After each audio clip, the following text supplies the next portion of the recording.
ገዱ አሁን እኛ ጋር የሉም፣ ግን ክር አላቸው። በአያሌ ውሸቶች የተሞላው የማክሰኞ ዕለቱ የአብይ አህመድ ንግግር በስም ካነሳቸው ጉዳዮች መካከል የቀድሞውን የውጭ ጉዳይ ሚኒስትር ገዱ አንዳርጋቸውን የሚመለከት እንደነበር አይዘነጋም። ጠቅላይ ሚኒስትሩ ሰራዊታቸው መቀለን ከመቆጣጠሩ በፊት የሻዕቢያ ጦር ተከትሏቸው ወደ ከተማው እንዳይገባ ለማድረግ ምልጃ ሲልኩ እንደነበር፣ ከነዚህ በአማላጅነት ወደ ኤርትራ ከተላኩ ሰዎች መካከልም አንዱ ገዱ አንዳርጋቸው እንደነበሩ፣ ገዱም ያኔ የውጭ ጉዳይ ሚኒስትር እንደነበሩ፣ በዚሁ ኃላፊነታቸውም ወደ ኤርትራ እንደተላኩ፣ የተላኩትም ሕዝቤን አታጎሳቁሉ የሚል መልእክት ለማድረስ እንደሆነ መናገራቸው ይታወሳል። ጠቅላይ ሚኒስትሩ ገዱን የላኩት ከአንድም ሁለቴ ነው ሲሉም ብዛቱን ያክሉበታል። ይህ ማለት ሰራዊታቸው ህዳር 19 2013 ዓ.ም መቀለ ከመግባቱ በፊት እሳቸው ግን አቶ ገዱን ቢያንስ ሁለቴ ወደ ኤርትራ እንዲሄዱ ማድረጋቸውን ገልጸዋል። ክቡር አቶ ገዱ ያኔ የውጭ ጉዳይ ሚኒስትር ነበሩ። ከአንዴም ሁለቴ ኤርትራ ልኬያቸዋለሁ። እዚህ ጋር ያለውን ንግግር ልብ እንበል። የአብይ አህመድ ወታደሮች መቀሌ ከመድረሳቸው በፊት በነበሩት 20 ቀናት ውስጥ ገዱ አንዳርጋቸው 2 ጊዜ ወደ ኤርትራ ሄደዋል እያሉ ነው። የሄዱትም ሕዝቤን አታጎሳቁሉ፣ ንብረት አትዝረፉ የሚል መልእክት ለማድረስ ነው። ከዚያ በኋላ ጠቅላይ ሚኒስትሩ የጠየቁት ገዱ አንዳርጋቸው ይናገር የሚለውን ነው። ኮሌታቸውን እየነካኩም ለክራቸው ሲሉ ይናገሩ ብለው ምስክርነት ጠርተዋቸዋል። አቶ ገዱ አሁን እኛ ጋር የሉም፣ ግን ክር አላቸው፣ ህሊና አላቸው። ዛሬ ቢደብቁ በታሪክ ውስጥ ይወጣል።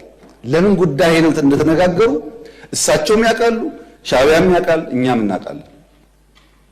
አሉ፣ አልሞቱም።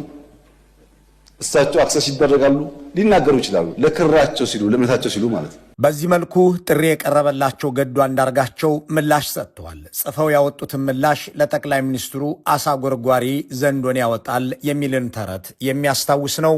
ምላሻቸውን እንደወረደ እንደሚከተለው እናቀርበዋለን። ለክቡር ጠቅላይ ሚኒስትር አብይ አህመድ ከገዱ አንዳርጋቸው ጉዳዩ በፓርላማ ንግግሮ ላይ የእኔን ስም ጠርተው ያደረጉትን ንግግር ይመለከታል። ጥር 26 ቀን 2018 ዓ.ም በፓርላማ ቀርበው ባደረጉት ንግግር ከኤርትራ ጋር የተፈጠረውን አለመግባባት መንስኤ በተመለከተ እኔን በእማኝነት ቆጥረው ማብራሪያ መስጠቱን ሰዎች ቆርጠው በላኩልኝ የቪዲዮ ቅጂ ተረድቻለሁ። እርስዎ በዚህ ንግግሮ እንደገለጹት ጉዳዩ በታሪክ መዝገብ በአግባቡ ይቀመጥ ዘንድ የነበረውን ሁኔታ ምንም አይነት መጨመርም ሆነ መቀነስ ሳያስፈልገኝ በነጻ ሕሊና እንድገልጽ የእርስዎ ንግግር አስገድዶኛል። በእኔ በኩል እንዲህ ባሉ የኤርትራንና የኢትዮጵያን ግንኙነት በሚመለከቱ ጉዳዮች ላይ አስተያየት ለመስጠት ፍላጎት አልነበረኝም። ምክንያቱም የእነዚህ ሁለት እህትማማች ሀገሮች የግንኙነት ታሪክ በአብዛኛው በቁርሾ የተሞላ በመሆኑ በጥንቃቄና ኃላፊነት በተሞላበት መንገድ ሊያዝ ይገባዋል የሚል እምነት ስላለኝ የማውቀውን ጉዳይ በመሰለኝ መንገድ ላለመናገር ወስኜ ነበር። መቼም የትግራይ ጦርነት ተጀምሮ በፕሪቶሪያ ስምምነት እስኪቆም ድረስ የኤርትራ ጦር ከኢትዮጵያ መከላከያ ሰራዊት ጎን ሳይሰለፍ የቀረበት ጊዜ ያለ አይመስለኝም። ሌላው ቀርቶ በ2013 ክረምት ላይ የትግራይ ኃይሎች ወደ አማራ ክልል አልፈው በገቡበት ወቅት የኤርትራ ሰራዊት እስከ ደብረ ታቦር አካባቢ ድረስ መጥቶ መዋጋቱን እናስታውሳለን። የኢትዮጵያ መከላከያ ሰራዊትና የኤርትራ ጦር በአንድ ላይ ወታደራዊ ኦፕሬሽን መስራት ያቆሙት በፕሪቶሪያው ድርድር የተኩስ አቁም ስምምነት መደረሱ ይፋ ከሆነ በኋላ ነበር።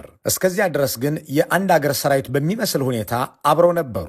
የቀረ ነገር ቢኖር በጦርነቱ መሃል ሁለተኛው ዙር ጦርነት እንዳበቃና የትግራይ ኃይሎች ከአማራ ክልል ከወጡ በኋላ ውጊያው ጋብ ብሎ በነበረበት ጊዜ የኢትዮጵያ መከላከያ ሰራዊት አዛዦች በማዕረግ ሲንበሻበሹ የኤርትራን አዛዦች አለመጨመራቸው ሊሆን ይችላል።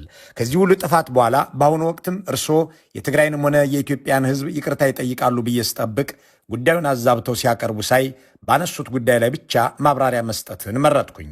በትግራይ ክልል በነበረው ጦርነት የትግራይ ኃይሎችን ጨምሮ በጦርነቱ ተሳታፊዎች አማካኝነት የደረሰው ጉዳት የትግራይን ሕዝብ ለማመን በሚከብድ ሁኔታ እንዲደቅ ያደረገ በመሆኑ ለዚህ ድርጊት አንድ አካል ብቻ ተጠያቂ አድርጎ እኔ ከደሙ ንጹሕ ነኝ ለማለት መሞከር ከሕግ ከፖለቲካና ከሞራል ተጠያቂነት ሊያድን ካለመቻሉም በላይ መሰል ጥፋት ዳግም እንዳይደገም ተገቢውን ትምህርት እንዳይወሰድ ያደርጋል።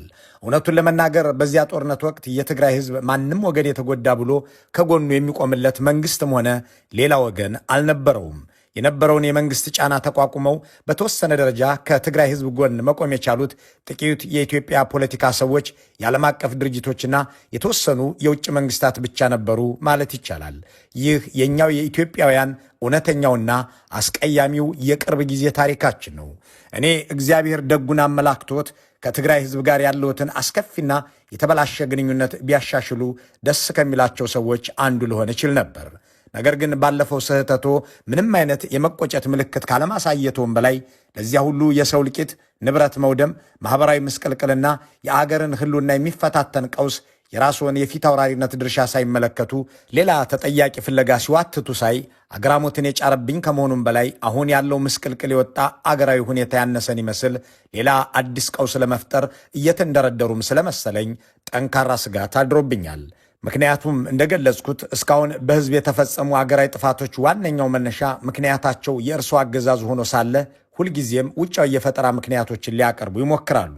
የትግራዩ ጦርነት፣ በአማራ ህዝብ ላይ እየተፈጸመ ያለው ዘርፈ ብዙ ጥፋት፣ ማለቂያ የሌለው የኦሮሚያ ክልል ጦርነት፣ የቤኒሻንጉልና የቅርቡን የጋምቤላን ግጭት ጨምሮ በሌሎች የአገሪቱ አካባቢዎች ብዙ ጥፋቶችን ያስከተሉ አገራዊ ቀውሶች የተፈጠሩት በዋናነት በእርሶ አገዛዝ ደካማነትና ያለ ግጭትና ጦርነት በስልጣን ላይ መኖር አልችልም ከሚለው የተሳሳተ አሳቦ የተወለዱ ችግሮች ናቸው። ከላይ የተገለጸው አጠቃላይ ሁኔታ እንዳለ ሆኖ እርስዎ በንግግሮ በገለጹት መሰረት እኔ የእርስዎ ልዑክ ሆኜ ወደ ኤርትራ መሄዴን በተመለከተ የነበሩ ጥሬ ሐቆችን ወደ ማብራራቱ ልግባ። በመጀመሪያ ደረጃ የትግራይ ጦርነት ከተጀመረ በኋላ እኔ የውጭ ጉዳይ ሚኒስትር እንደነበርኩና በትግራይ ህዝብ ላይ የተፈጸመውን ወንጀል በተመለከተ መልእክተኛው ሆኜ ወደ ኤርትራ ተልኬ እንደነበር በፓርላማ ንግግሩ የገለጹት ሙሉ በሙሉ ሐሰት ነው። ይህ የለየለት ቅጥፈት መሆኑን እኔ ብቻ ሳልሆን እርስዎም ቢሆኑ የመዋሸት ሱስ ሆኖቦት ካልሆነና በአዲስ መልክ ሊያስፈጽሙት ላቀዱት የጥፋት ፕሮጀክት ህዝብን አወናብዶ ለማነሳሳት ያግዘኛል ብለው ካላሰቡ በቀር ሁለቱም ጉዳዮች ለማንኛውም የኢትዮጵያን ፖለቲካ ለሚከታተል ሰው ሁሉ ግልጽ ነው። እኔ ከውጭ ጉዳይ ሚኒስትርነት የተነሳሁት የትግራዩ ጦርነት በተጀመረ ማግስት ማለትም ከጥቅምት 25 2013 ጀምሮ ነው። መቼም ይህንን ጉዳይ ይዘነጉታል ተብሎ አይጠረጠርም። አሁንም ሌላ በህዝብና በአገር ላይ ለመፈጸም የሚያውጠነጥኑት የጥፋት አሻጥር ኖሮ ለማምታታት የሚጠቀሙበት ነገር ከሌለ በስተቀር የእኔ የውጭ ጉዳይ ሚኒስትርነትና ወደ ኤርትራ መሄድ የማይገናኙ ጉዳዮች ናቸው። የአቶ ገዱ አንዳርጋቸው ማብራሪያ ቀጥሏል። በእርግጥም እሳቸው እንዳሉት ነው። ከውጭ ጉዳይ ሚኒስትርነት የተነሱት ጥቅምት 24 2013 የተጀመረው የትግራይ ጦርነት 24 ሰዓት ሳይሞላው ነው። ይህ በምስሉ ላይ የሚታየውና ዛሬም በውጭ ጉዳይ ሚኒስቴር ገጽ ላይ የሚገኘው መረጃ የሚያመለክተው ከጥቅምት 25 2013 ዓ.ም ጀምሮ ደመቀ መኮንን በሳቸው ምትክ መሾማቸውን ነው። እናም የጠቅላይ ሚኒስትሩ ቅጥፈት ይህ ብቻ እንዳልሆነ የሚጠቁመው የአቶ ገዱ ማብራሪያ ሲቀጥል ኤርትራ ላኳቸው፣ ህዝቤን አታጎሳቁሉ በሉልኝ አልኳቸው የሚለውን ክፍል ወደሚያበራራበት ነጥብ ያልፋል። የላኳቸው የትግራይን ህዝቤን አታጎሳቁሉ፣ ሀብቱን አትዝረፉ፣ ጸቡ ከቲፒኤልኤፍ እንጂ ከትግራይ ህዝብ አይደለም የሚል ነው። ይህንን የተከተለው የአቶ ገዱ መግለጫ እንዲህ ይላል። ከትግራዩ ጦርነት ጋር ተያይዞ በህዝብ ላይ የደረሰውን ከፍተኛ ጉዳት በተመለከተ እርስዎ ህዝቤን አታጎሳቁሉ የሚል መልእክት አስይዘው እኔን ወደ ኤርትራ የላኩኝ መሆኑን እንዳረጋግጥ ምስክርነት ጠርተውኛል። ክቡር ጠቅላይ ሚኒስትር፣ እዚህ ላይም ትልቅ ስህተት ፈጽመዋል። እኔ የማውቀው ሀቅ ከዚህ የተለየ በመሆኑ በዚህ ረገድ ጥሩ ምስክር ልሆነዎት አልችልም። እንደ እርሶ ከእውነት ጋር የተጣላ ሌላ ምስክር ቢፈልጉ ይሻለዎታል። እኔ ስለ ትግራይ ህዝብ ያለዎትን አመለካከት እንድናገር ከፈለጉ የማውቀው እውነት እርሶ ከተናገሩት በእጅጉ የተለየ ነው። በእውነቱ ለመናገር በዚያን ወቅት የምር ከሚያስቆጣዎትና ሌሎችን እንደ ጠላት እንዲያዩ ከሚያደርጉት ጉዳዮች ውስጥ አንዱና ምናልባትም ዋነኛው የትግራይን ህዝብ መበደል ማንሳት ነበር። ለእኔው ለራሴ ያሉኝን ላስታውሶት።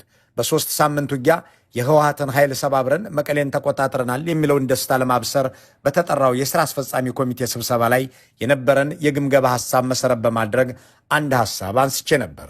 ቀርቦ የነበረው ግምገማ የትግራይ ህዝብ በሰሜን ዕዝ ላይ የተፈጸመው ጥቃትም ሆነ በመከላከያ የተወሰደው የአጸፋ እርምጃ ዱብዳ ሆኖበት ከማንም ወገን ሳይሰለፍ ባይተዋር ሆኖ ጦርነቱን በገለልተኛነት ይመለከት ነበር የሚል ነበር።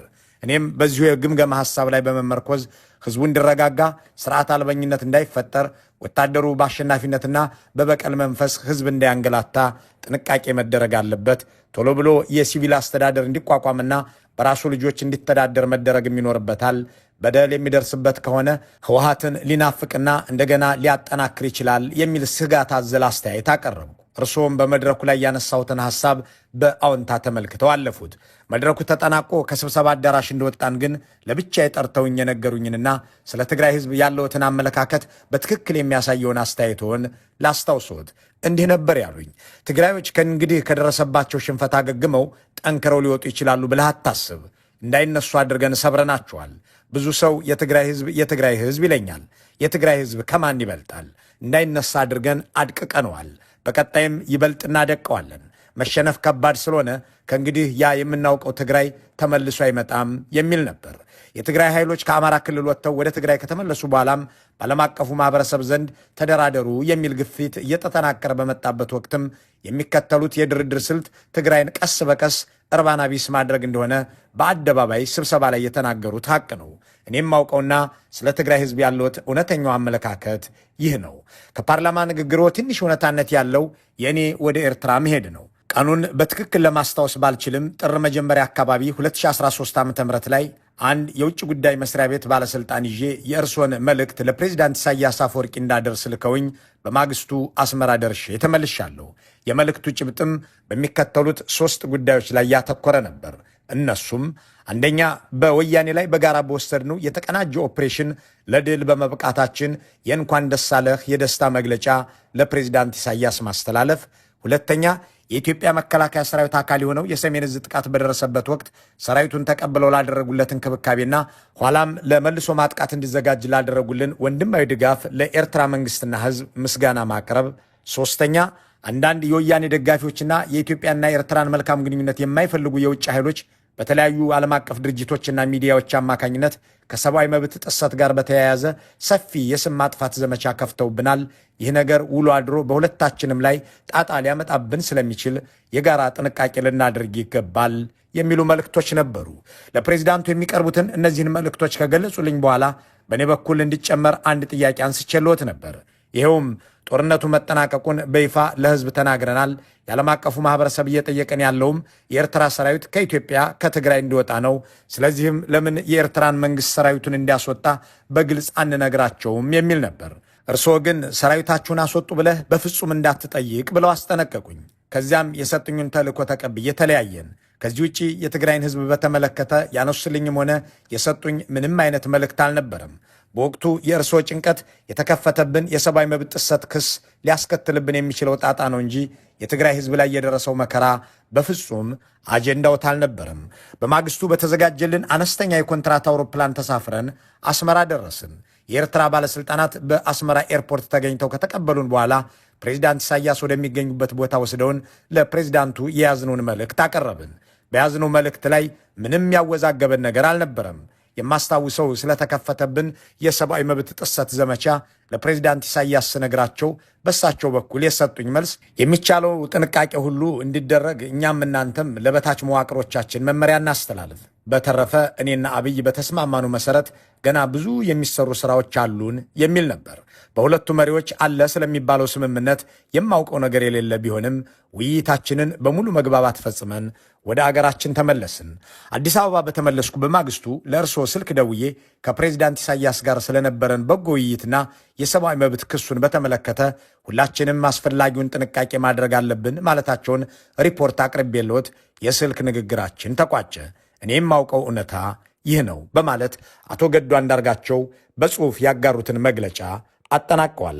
በጠቅላይ ሚኒስትሩ ንግግር ላይ የተቀመጠው አያሌ ውሸት ግን የ5 ደቂቃ ብቻ አይመስልም። ለምሳሌ መቀሌ ከመግባታችን በፊት ገዱንና ሌሎችን ወደ ኤርትራ ልክ ያለሁ ያሉበትን ምክንያት ከ5 ዓመት በፊት የተናገሩትና ማክሰኞ ዕለት የተናገሩትም እንዲሁ የአስመራንና የአዲስ አበባን ያህል የተራራቀ ነው። በ2013 የተናገሩት መቀሌ ከመግባት የዘገየ ነው፣ የራሳችን ሰራዊት መቀሌ ገብቶ ጉዳት እንዳይፈጽም ስሜቱን ለማርገብ ነው ብለው ነበር። ባለፈው ማክሰኞ ደግሞ የተናገሩት የሻዕቢያን ሰራዊት መቀሌ እንዳይገባ ለመግታት ብለን መቀሌ ከመግባት ዘገየን ብለው ነው። ነገሩ ለታሪክ አጥኚዎች፣ ለዳኝነትና ለፍርድ አዘጋጆች እንዲመች በተከታታይ እናቅርበው። አልቲማተም ሁለቴ 72 ሰዓት ሰጥተናል። ለምን 72 ሰዓት ተሰጠ? ለምን ተራዘመ? የሚሉ ሰዎች አሉ።